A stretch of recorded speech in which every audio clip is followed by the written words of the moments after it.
આજની સવાર પણ બોરિંગ હતી કારણ કે હજી થોડું ઘણું ઘરનું કામ બાકી હતું. ઓલા ઘરેથી આ ઘરેથી થોડું હજી બાકી જ હતું, લેવાનું મૂકવાનું. આજ તો થોડુંક સારું હતું, મોટો જ સામાન હતો એટલે ફટફટ થઈ જશે. મેં કાલના જ મેલા કપડાં પહેરીને બધું કામ કરવાનું ચાલુ કરી નાખ્યું કારણ કે આજે મને એવું હતું હું જલ્દી મારા નાના ઘરે વહી જાઉં. મારી સ્ટ્રગલ જોઈ તમે ગાઈઝ. પછી મારી ગાંડા જેવો મગજમાં તો મારો મેન ઠેલો તો મારો ઘરે જ ભૂલાઈ ગયો હતો એટલે અમે પાછા એક્ટિવા લઈને ગયા. પછી ઠેલો લીધો, પછી પાછા એક્ટિવામાં આવ્યા. આ બધી બેગમાં તો મારા અને દીદીના નકરા ચણિયા ચોળી જતા, પણ આ બેગને જોઈને તો એવું થયું કે જલ્દી નવરાત્રી આવે ને હું ફટફટ મસ્ત તૈયાર થાઉં. પછી આમ ફાઇનલી ગુડ ગર્લ બનીને હું નીકળી ગઈ હતી નાની નાના ઘરે કારણ કે આજે તો મારા ગટોડાની છઠ્ઠી હતી. ત્યાં જઈને કામ કરવાનું હતું. હું કામથી કેટલી જો ન્યાય છઠ્ઠી હતી ને તો ડેકોરેશન કરાવ્યું બધાને. પછી ફાઇનલી ડેકોરેશન થઈ ગયું. મેં મારા કાનોડાને બેસાડી દીધો અને એનો મસ્તીનો વિડીયો અને ફોટોશૂટ કર્યો. પછી બધા મહેમાન આવ્યા હતા, પૂજા કરી.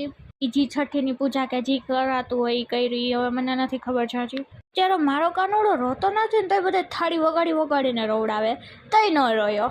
મારા કાનોડાને તો બધા બહાર રોવડાવતા હતા એટલે હું અંદર લઈ આવી. વરસાદ આવતો તો જીનાયા ના વહી ગઈ હતી. પછી આજે તો અમારે અહીંયા જ જવાનું હતું એટલે મારી મમ્મીએ મસ્ત બનાવી હતી પાઉંભાજી. પછી મમ્મી પાઉંભાજી બનાવતા હતા તો હું જીનું મસ્તી કરતા હતા, ટીવી જોતા હતા.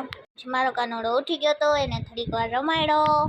જીનું બેનને લઈ ગયા હતા તો મારો એને ચકેડીમાં જવું હતું. તો બસ આજ માટે આટલું જ. મળશું કાલના બીજા મેનુ વ્લોગમાં. ટાટા બાય બાય, રાધે રાધે, જય માતાજી.